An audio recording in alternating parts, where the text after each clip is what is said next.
buenas noches, bienvenidos a Ciudadanos. En esta noche de lunes comenzamos a revisar la actualidad inmediatamente junto a nuestros panelistas Mónica González, Hernán Larraín, Alberto Mayol, Rafael Berguán. Muchísimas gracias por acompañarnos. Y junto a ustedes, por cierto, recuerden que sus comentarios van a estar apareciendo permanentemente en pantalla con el hashtag CiudadanosCNN y también ustedes son los que votan en la encuesta. Esta es nuestra pregunta para hoy. A raíz del debate abierto por la baja participación en las primarias municipales de ayer, se reinstaló esta discusión. ¿Cree usted que debería volver el voto obligatorio? ¿Sí o no? La participación es voluntaria en todo caso en esta encuesta, pero ojalá puedan participar más que en las primarias de ayer, por lo menos. Hashtag CiudadanosCNN y esa es la votación. Partimos con el minuto de confianza. Mónica González, tu minuto. Muy buenas noches. Hace exactamente 8 días, el domingo 12 de junio, los habitantes de la ciudad de Orlando, en Estados Unidos, se despertaron violentamente en la madrugada. Un insano fanático realizó una masacre en una de las discotecas ícono de la comunidad gay de esa ciudad, de la comunidad gay latina. Pero hubo 3 personas que estaban en el mismo cuadrante de donde estaba la discoteca Pulse, que despertaron con los helicópteros volando a baja altura, las sirenas policiales. Esas eran Joan Jara, la viuda de Víctor Jara, y sus 2 hijas, Amanda y Manuela. Estaban solas las 3. Pero eso no era nada con lo que les esperaba el día siguiente. A partir del lunes, en una corte de Orlando, empezó el juicio para ver la extradición, la clave de la extradición de uno de los asesinos de Víctor Jara, Pedro Barrientos. Y esas 3 mujeres que estaban solas debieron, con un telón de fondo de helicópteros, policías, muy parecido a aquel 11 de septiembre de 1973, escuchar algo que no habían escuchado nunca y que ningún chileno ha escuchado. Resumido, los relatos de conscriptos, sobrevivientes del campo de concentración Estados Unidos, Chile, de cómo allí se mató, se torturó y la vida no valía nada. Y de lo que le hicieron al padre y a la esposa. No creo haber presenciado un horror peor. Cuando sonó la canción Manifiesto y la voz de Víctor Jara inundó la corte, porque yo estaba allí, sentí vergüenza. Vergüenza de no haber sido capaces en estos 40 años de haberle dado justicia a Joan Jara, a Manuela y a Amanda. Sentí vergüenza de que en una corte de Estados Unidos por primera vez se contara lo que ocurrió en el Estadio Chile, donde no sabemos aún cuántos chilenos y cuántos extranjeros murieron. Y cuando sonó esa letra que dice que el canto tiene sentido, cuando palpita en las venas del que morirá cantando las verdades verdaderas, sentí ira al mirar la cara de Pedro Barrientos. Un cobarde, un soldado cobarde que se arrancó a Estados Unidos y que hoy día dice, nunca supe nada, nunca estuve allí. ¡Qué horror! Este sábado, cuando en el suplemento La Tercera, Óscar Contardo escribió una columna, leí al final y dije, aquí está. Óscar escribe, la masacre en Orlando nos sugiere que nunca se está suficientemente lejos del amargo pasado, que la libertad es un territorio de fronteras abiertas por donde se cuela el terror. Esta semana se coló el terror en Orlando, pero para Joan Jara, Amanda y Manuela fue la peor de las pesadillas, revivir el terror que siempre ronda. Gracias, Mónica. Alberto, tu minuto. Hoy día Rusia no puede participar en los Juegos Olímpicos de Brasil. Esto no es casualidad.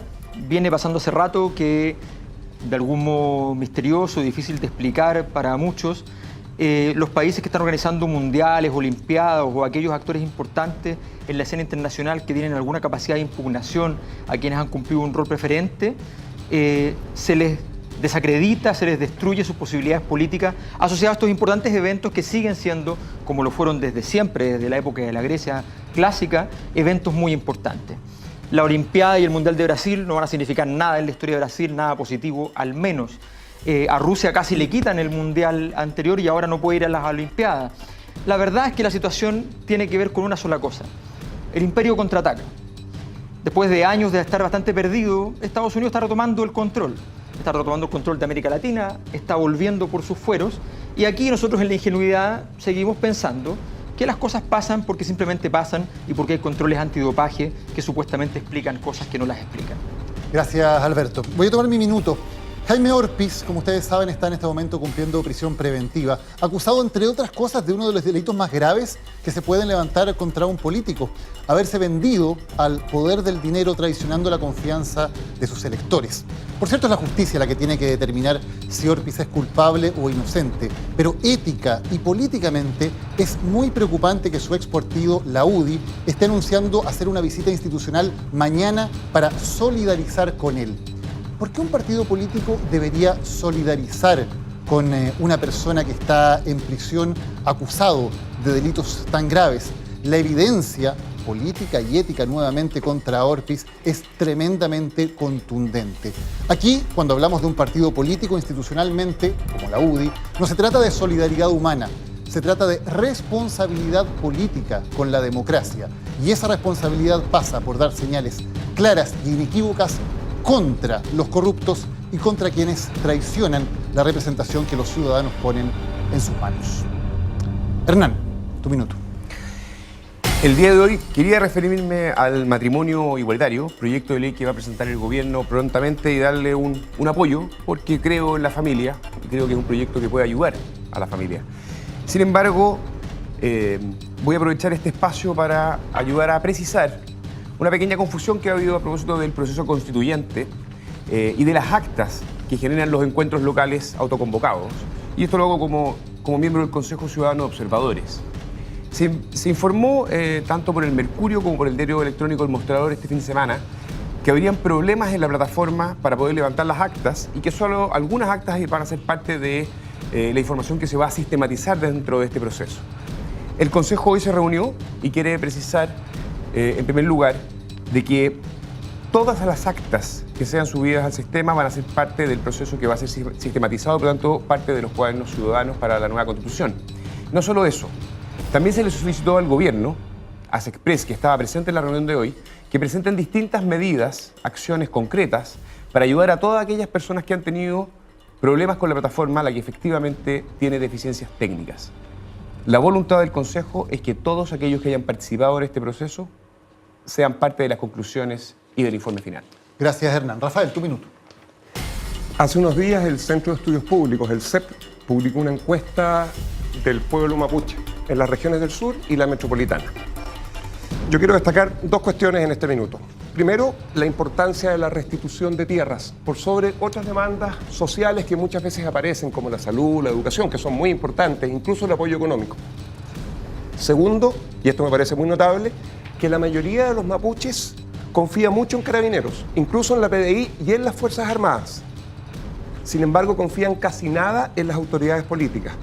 Quizás por eso no solo piden reconocimiento constitucional, también quieren tener cupos reservados en el Congreso, de manera tal de garantizar que los temas que a ellos les importan estén en la agenda legislativa.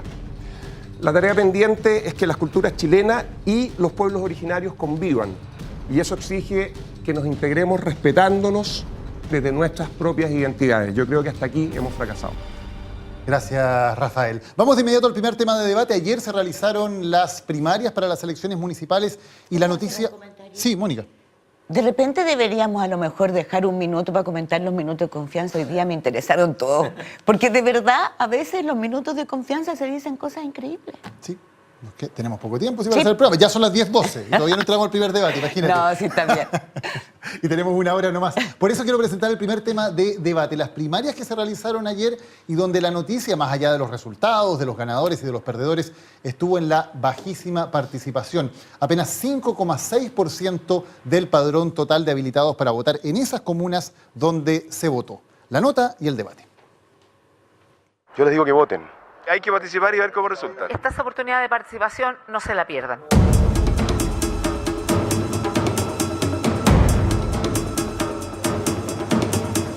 Estoy sola en mi mesa porque no ha llegado nadie más. ha llegado muy poca gente a votar. Hasta el momento creo que han votado 5 personas, 4 personas. Es un tema que hay que mirarlo con bastante calma. Aquí hay que recordar que es una convocatoria que hacen los partidos. Antes votaban solamente los militantes o a veces inclusivamente solamente las cúpulas de los partidos. El porcentaje de participación no le resta mérito a ese hecho. Yo estaría por reponer el voto obligatorio, pero le daría la oportunidad al voto voluntario por un periodo. Como Partido Comunista siempre hemos estado por el voto obligatorio. No puede ser que la gente vote porque está obligada a hacerlo. Yo creo que también pasa por la capacidad de los candidatos y ese es un tremendo desafío. ¿Por qué votaban tan poca gente? ¿O fue muy poca gente o era lo que uno podría esperar, Hernán? A ver, lo primero es que habría que analizar si es poca gente comparado con qué, ¿cierto? Para ser justo, este es un sistema que debuta. Son primarias legales, voluntarias, organizadas por el CELVEL. Antes eran voluntarias, eran primarias que organizaban los propios partidos políticos. Es primera vez que la centro-derecha, como Chile Vamos, participa también en una primaria. Y efectivamente, la participación fue alrededor de un 5% en aquellos lugares donde hubo elecciones. Eso es importante decir porque algunas personas comparaban el padrón total y la verdad es que hay que ver dónde las personas efectivamente podían votar. Por lo tanto, técnicamente esta es una votación que está dentro de lo normal si lo comparamos con primarias anteriores, pero evidentemente que son muy bajas si vemos la cifra absoluta y sobre todo si detrás de la idea de las primarias hay más democracia, hay más participación por parte de la ciudadanía, hay mayor capacidad de incidencia de las personas versus las cúpulas partidarias. Ahora, lo que a mí me llama la atención es que se haya diseñado este sistema de primarias como un instrumento optativo para que los partidos lo puedan usar cuando lo consideren conveniente. O sea, no es el derecho de los ciudadanos a elegir candidatos mediante primarias, es el derecho de los partidos a que el Estado le organice primarias cuando ellos consideren que quieren tenerlas. De hecho, ayer la discusión giró en torno a si eran muchos o pocos, como dice Hernán.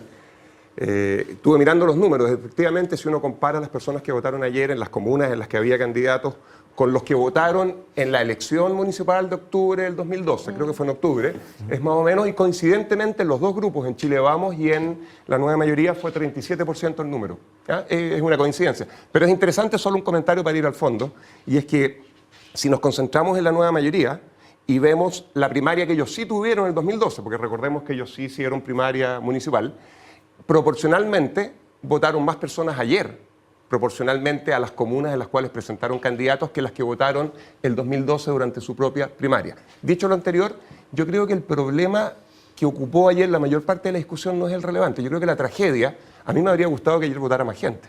Yo creo que mientras más gente vota, más fuerte es la democracia y mejor estamos como país. Pero creo que la verdadera tragedia ocurrió antes de ayer. Ocurrió antes del día de ayer, no antes de ayer. Ocurrió cuando las dos coaliciones decidieron presentar candidatos en un porcentaje menor al 20% de las comunas en las cuales hay, que son cerca de 345 comunas. Uno presentó 50, el otro 43, eso da 93. Bueno, el día que tomaron la decisión, Chile Vamos y la Nueva Mayoría, de presentar solamente 50 o 53 candidatos, 40 o 43 en el otro lado, y además en comunas en las que en ninguna de ellas, pero en ninguna, ni siquiera en una, el incumbente, es decir, el alcalde que está en este momento ejerciendo, se presentó. Ahí yo creo que ocurrió la verdadera tragedia que ayer simplemente se transformó en lo que vimos, en una manifestación de personas con apatía que no puede más que reflejar lo que los mismos políticos nos han entregado, que es simplemente desprecio por su profesión. Sí, yo tengo la impresión de que, a ver, primero hay que fijar los objetos. O sea, aquí hay partidos políticos convocan a primarias para definir un candidato en aquellos lugares donde por A, B o C motivo les interesa entrenar el músculo o porque no se han puesto de acuerdo entre ellos, porque en todos los demás lugares se pusieron de acuerdo. Primero, este tipo de herramienta usada de un modo completamente utilitario para los partidos políticos tiene poco sentido. La gracia de una elección no tiene sentido, un país que está en elección, pero está en elección en algunos fragmentos del país, no tiene lógica. No hay un proceso electoral propiamente tal, por tanto es muy difícil convencer a la gente de que hay un clima electoral. Más allá de eso, creo que es importante señalar lo siguiente. Uno, nosotros estamos haciendo una encuesta ahora en la Universidad de Santiago y en la encuesta tenemos como 2 o 3 indicadores, tratamos de medir un poco el tema del abuso. Los partidos políticos aparecen abusando más de sobre los ciudadanos que, no sé, las grandes empresas, el resto de las instituciones, ¿ya? Más. O sea, Entonces, que la gente la percepción de de traición de los partidos políticos es muy grande. Entonces, primer punto a tener en cuenta es esta imagen de que los partidos políticos tienen que estar por allá muy lejos. Lo segundo, creo que estos números ponen también en evidencia algo que hay que tener cuidado. Muchos de los que hoy día están dando explicaciones respecto a estas cantidades y que postulan tesis, a mi juicio, absurdas sacar de una situación como esta, hablar del voto obligatorio, qué sé yo, pero más allá de eso, ¿ya? Me parece que es interesante que muchos de ellos, cuando aparece, no sé, los mismos cabildos constituyentes, y dicen, pero solo 150.000 personas van a terminar por participar. En cabildos que duran 6, 7 horas de trabajo, que hay que dedicarle un día fuera de jornada laboral y qué sé yo, y con personas que están participando, están tratando de hacer esta labor y ningunean esa labor, ¿ya? Aquí, por un trámite de 5 minutos, ¿ya? Fue poco más gente. Cuando dicen, oye, pero habían solo 250.000 estudiantes en la calle y la verdad es que hay unos estudiantes que están en sus casas y no están siendo representados, ¿ya? Esto es lo mismo. Entonces, pongamos en perspectiva los datos y digamos, sí, ok, ojo, que esto es lo que están dispuestos a moverse de un modo un poco más intenso, ¿ya? Por el sistema político. Esto es a donde el sistema político llegó. Esta es su temperatura. Ese frío glacial de ayer de todos los locales de votación, ese frío es el que tiene el sistema político hoy día. ¿Mónica? Sí, yo no sacaría fotos apresuradas, ¿ah? Porque creo que la foto del momento es ese frío glacial, pero fundamentalmente una profunda disociación entre lo que son los partidos políticos y la ciudadanía. Creo que el malestar que hay es muy parecido al que hablan de otros países, ¿no? Que es la tónica. O sea, yo creo que en este momento nos estamos pareciendo mucho a una tónica de malestar, pero más que malestar.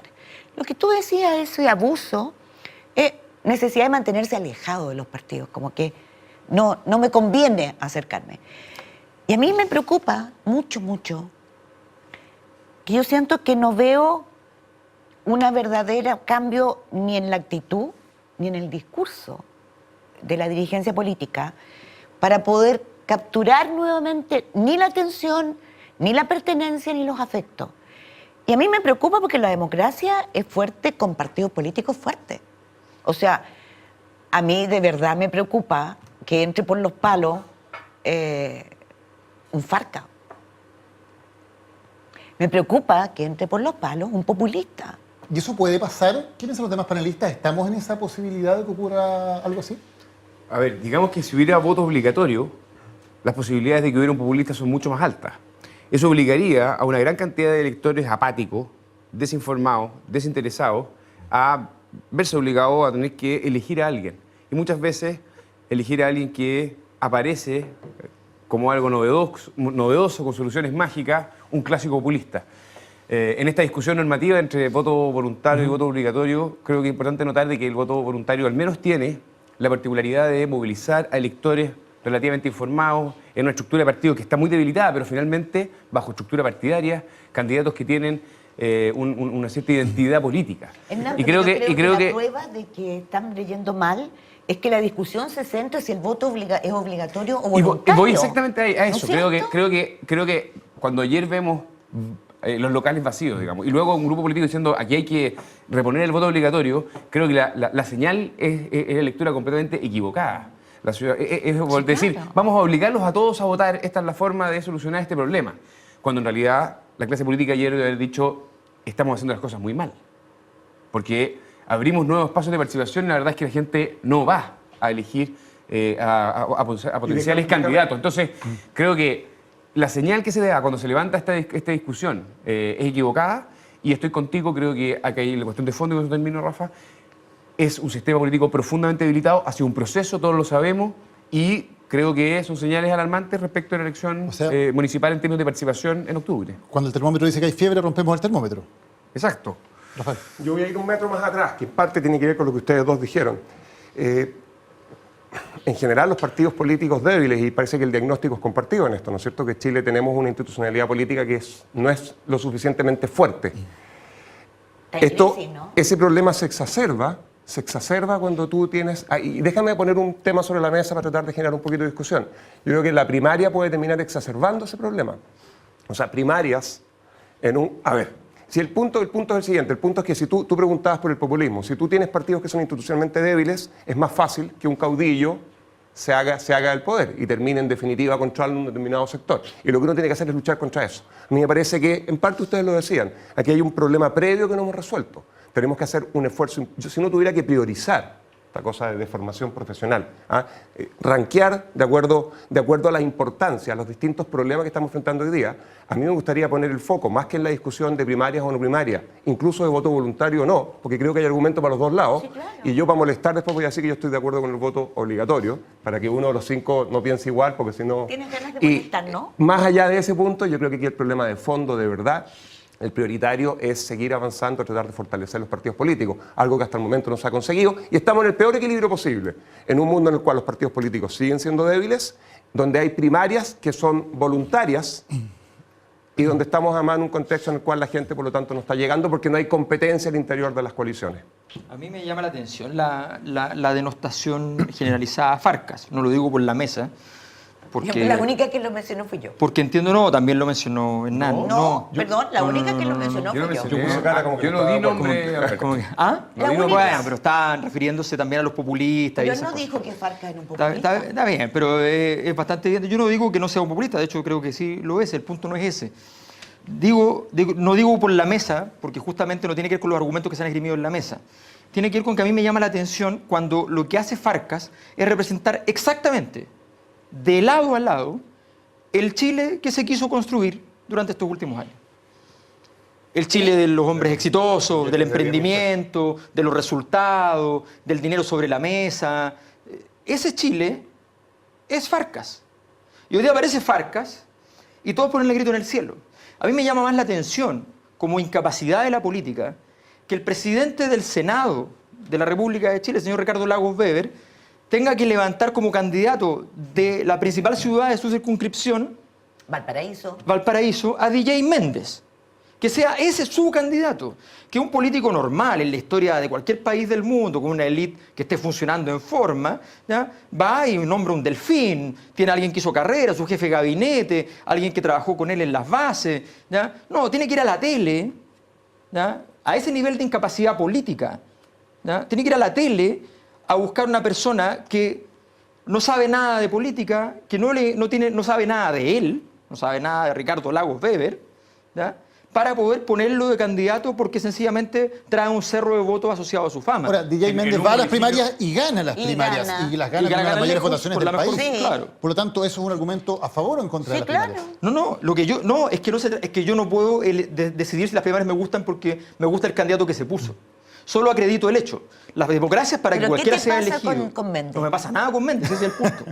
Lo me pasa con Ricardo Lagos Weber. La incapacidad de la política, ese es el argumento, quiero ser preciso. DJ Méndez no es culpable de nada aquí. Él fue candidato y ganó. Y la gracia de una democracia es que cualquiera que pueda ser candidato, con la educación que tenga, con el discurso que tenga, pueda ir. Pero que un sistema político haya estado tan clausurado en la élite que cuando tiene que abrirse, tiene que ir a buscar fuera de quienes han hecho una carrera política, de quienes han trabajado con las bases, de quienes han hecho un trabajo sistemático en la vida social y política del país, tengan que salir de allí. Perdón, pero no es la primera vez. No es la primera vez, yo vi por supuesto, pero el presidente del Senado. Integrantes de muchos conjuntos musicales, de hecho tenemos concejales, ¿no? ¿Sabes qué? Y hay mucha gente de esa que ha hecho trabajo político previo. No, pero es que hacer música, y quiero conectarlo. Víctor Jara era un gran activista. Y vamos a comparar a Víctor Jara. Perdón, era un gran activista. Víctor Jara hoy día es un ícono. No lo voy a comparar, pero tampoco, yo no denosté a Farcas. A mí no me gusta que alguien que no está en un partido político, que no tiene una cultura política, que no se pronuncia sobre las instituciones.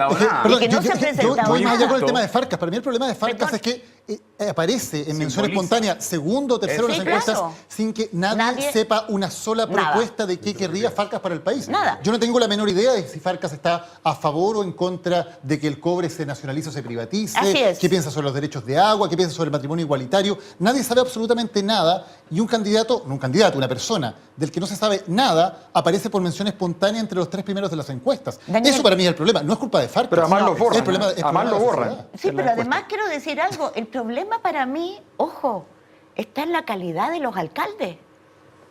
Por favor, estamos hablando del núcleo más corrupto de la sociedad chilena.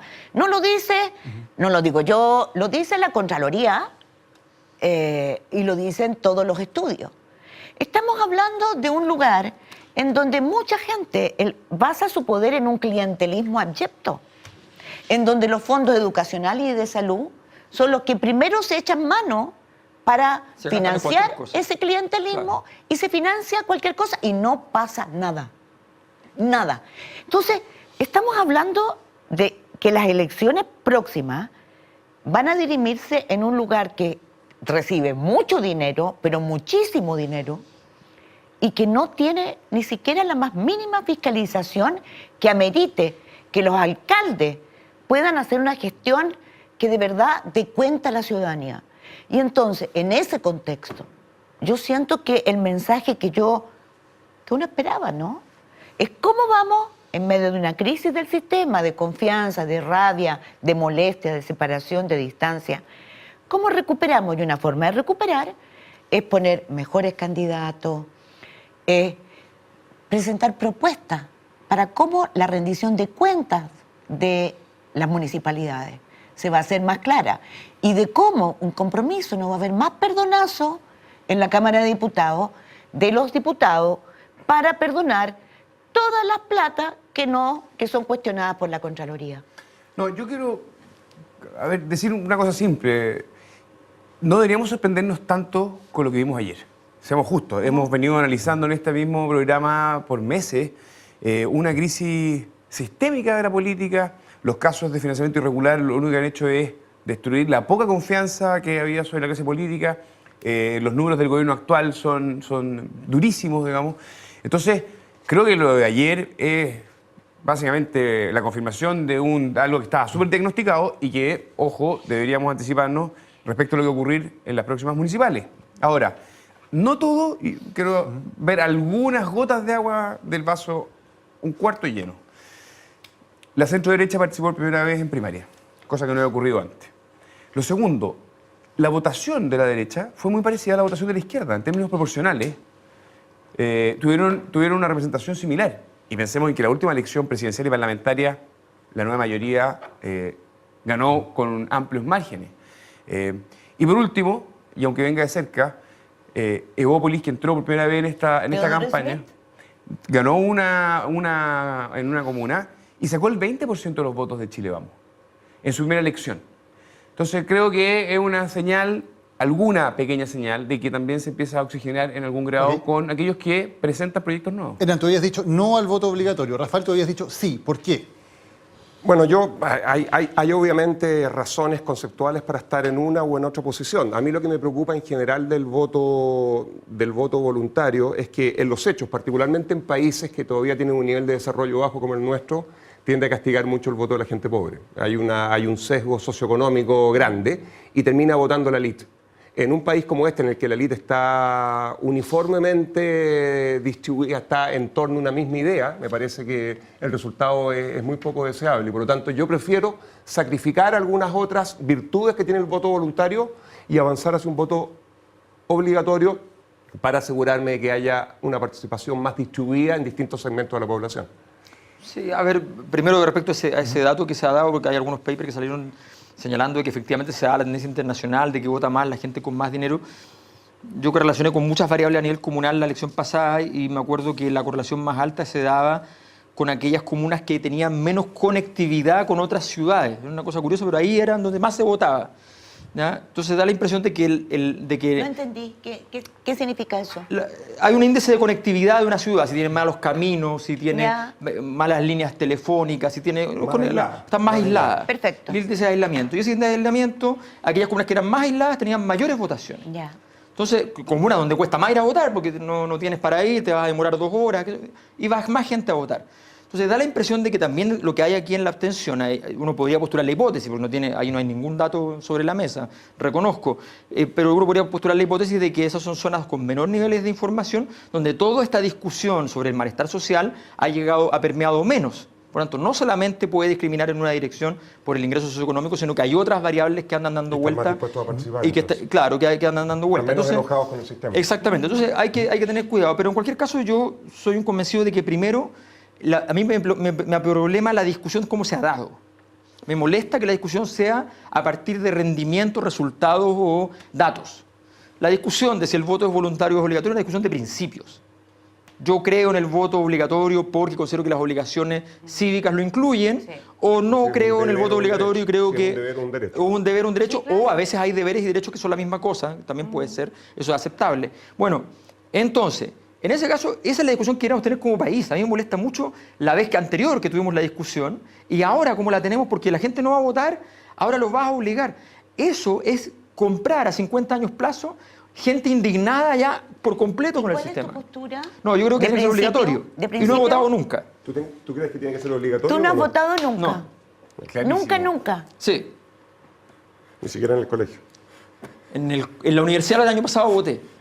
¿Por qué primera vez? Alberto? Te pillé mintiendo. ¿Ah? ¿Requiere explicación? ¿Crees que debe ser obligatorio pero no has votado nunca? No, porque no es individual, es justamente el punto. El punto es que si queda a merced del individuo, o sea, es una obligación, pero en la medida que no está garantizada como una obligación en el derecho, ya el individuo va y se comporta.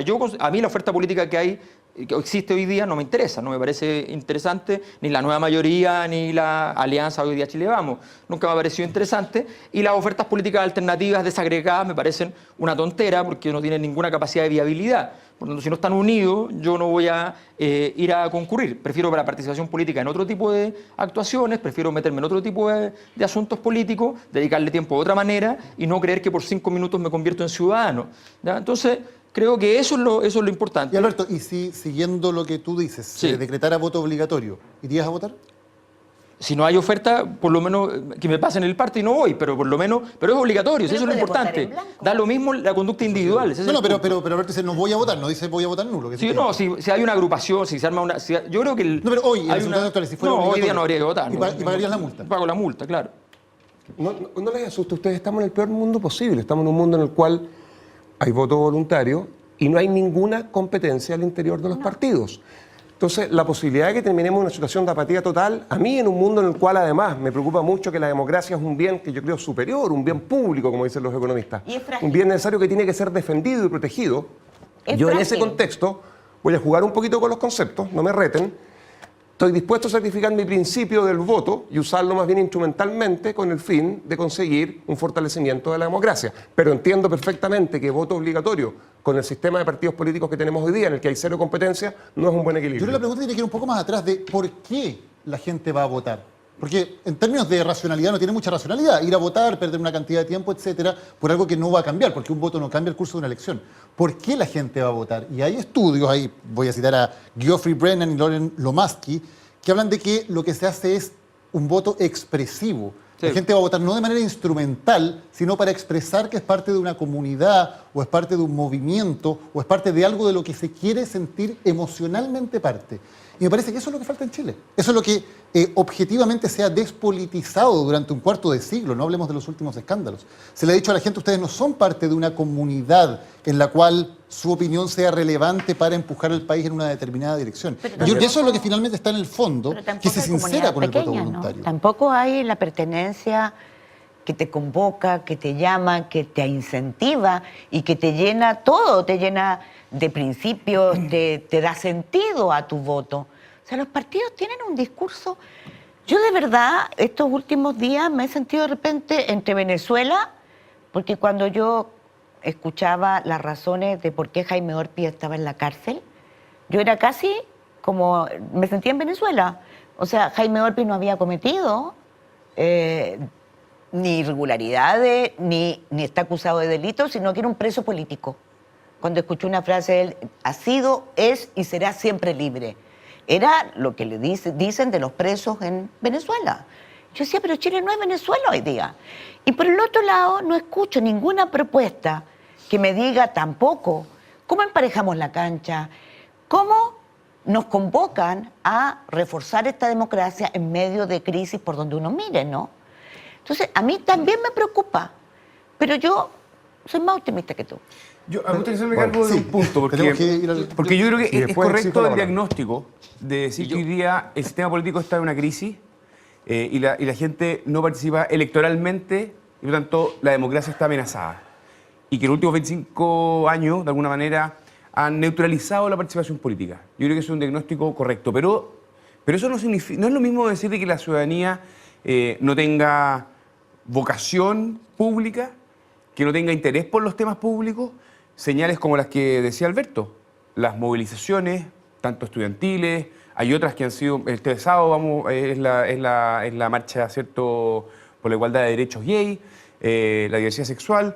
Hemos visto movimientos sociales muy efectivos, por ejemplo, en contra de Barrancones o contra Hidroaicén. Hoy día la participación ciudadana a través de los cabildos. El punto que quiero hacer es que la democracia formal en Chile está viviendo una gran crisis, pero no es lo mismo decir que no hay ciudadanía, porque yo creo que hay mucha fuerza en materias de ONG, de sociedad civil organizada, hay una cierta vocación pública de la ciudadanía que hoy día, obviamente, el sistema político no está siendo capaz de leer. Son las 10:38, tenemos que irnos a una pausa, 30 Solo segundos. una línea, la verdad que Chile tampoco es tan especial en esto, recordemos que esto está pasando en muchas partes del mundo, recordemos que eligieron a una alcaldesa, por fin, primera mujer en 3000 años, pero es una populista de derecha en Roma. Solo recordar que hay maneras de fortalecer los partidos políticos, la reinscripción de los militantes, más transparencia, algo de eso viene, yo sé, mujeres cuoteadas en los partidos políticos, yo creo que es importante, etcétera. Hay que avanzar en esa dirección, esa es mi opinión. Nos vamos a la pausa y volvemos. Esto es Ciudadanos en CNN Chile.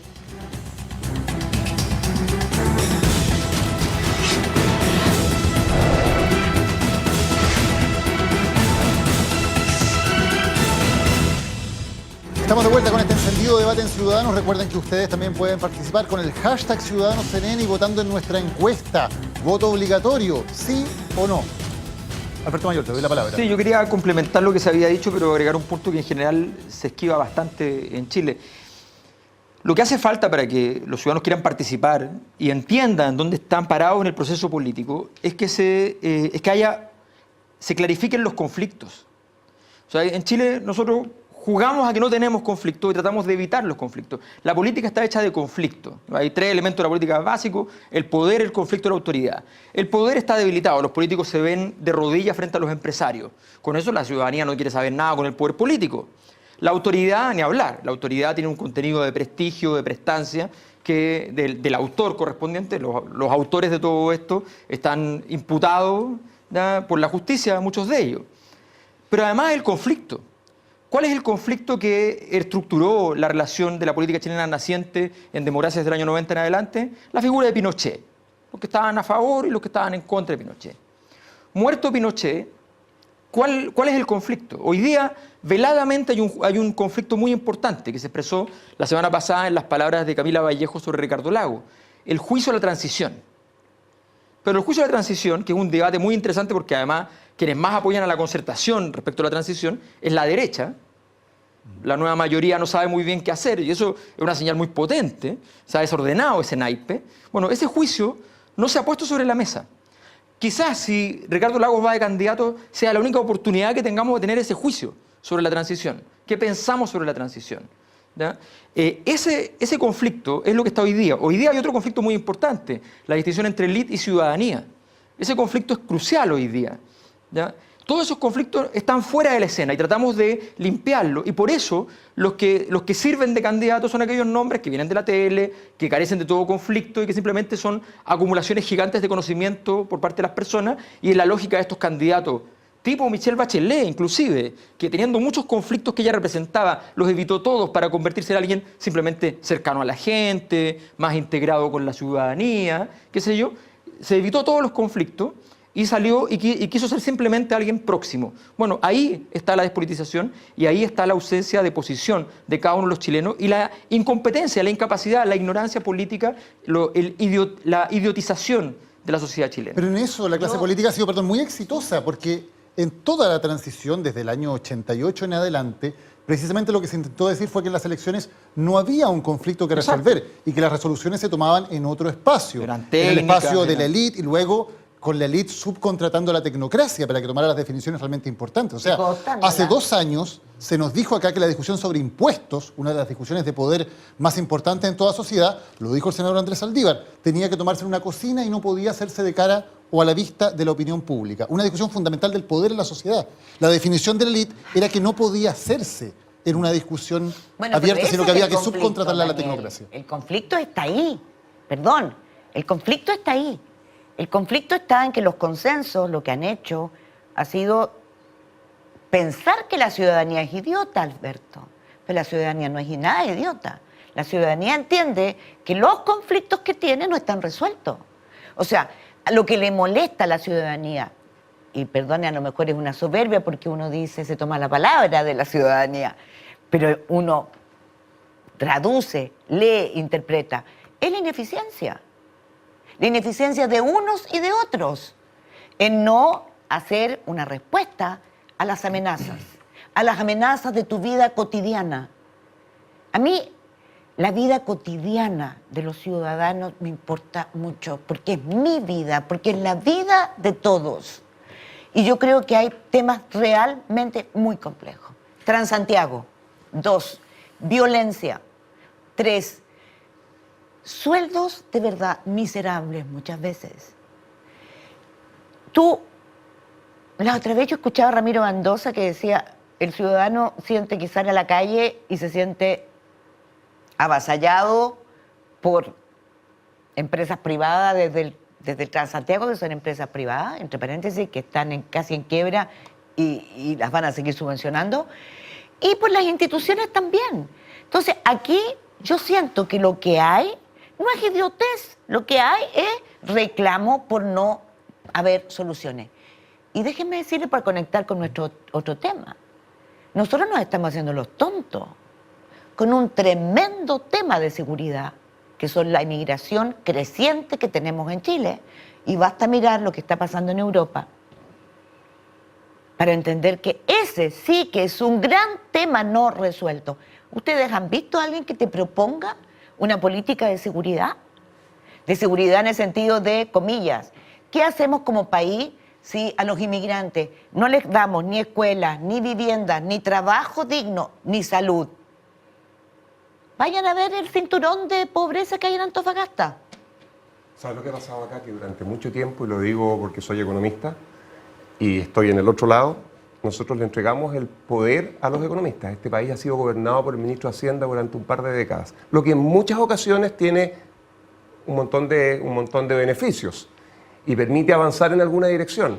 Pero no puedo imaginar un país que madure institucionalmente y sea capaz de alcanzar un desarrollo de verdad siendo gobernado por economistas, y eso es algo que yo creo que todavía no superamos. Pero yo quiero hacer un contrapunto a eso. Y primero recordar que en el 90 y en el principio de la transición, lo que estaba en juego era recuperar la democracia y superar una dictadura que había sido durísima. Y el miedo. Y el sentido de la participación política ahí era muy alta. Por supuesto, había un miedo, y el miedo era real. Había el comandante en jefe, estaba ahí presente en cuerpo y alma. Por lo tanto, claro que tenía sentido.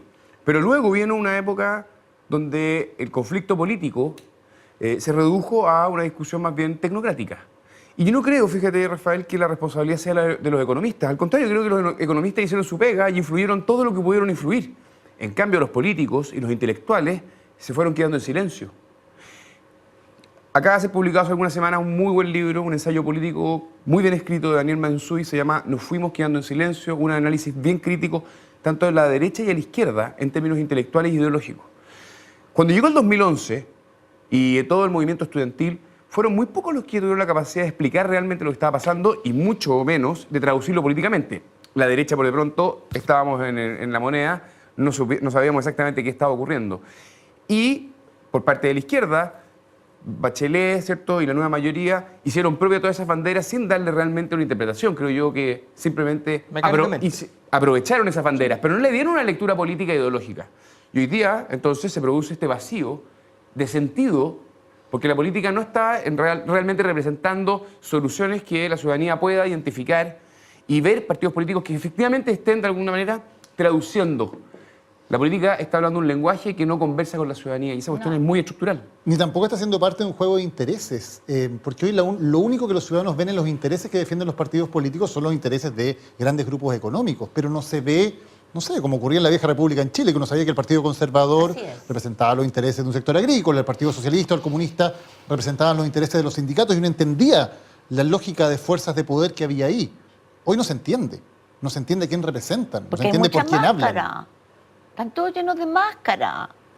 Bueno, había una cosa también global a propósito del Brexit, que no hay caso que entremos al segundo tema y seguimos haciendo puentes. Pero, siendo las 10:51. Claro, pero este es un tema global. Se han hecho, las fronteras económicas han tendido a desaparecer. Lo que busca el Brexit es que se unifique todo y que en definitiva las empresas no tengan domicilio.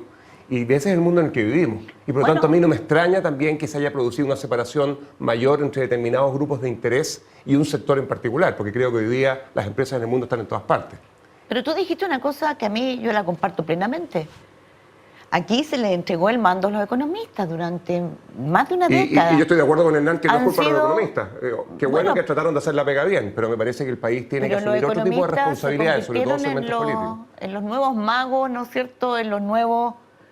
y cuando digo magos, porque solo ellos tenían la clave del elixir fantástico para equilibrar la salud de un país, y yo creo que ese es un grave error. O sea, a ver, hay un ejemplo que me parece muy notable, porque yo le tengo mucho respeto intelectual a Eduardo Engel, pero la comisión para resolver... me gusta mucho la economía, pero aparte de eso, Eduardo Engel es un gran economista, pero la solución para los problemas de la corrupción en la política se pone en una persona como Eduardo Engel que lo que piensa es la lógica de un problema, una solución, en la lógica tecnocrática, y busca cómo resolver problemas de transparencia, que no es lo mismo que resolver los problemas de la política. No tiene nada que ver. O sea, eso requiere...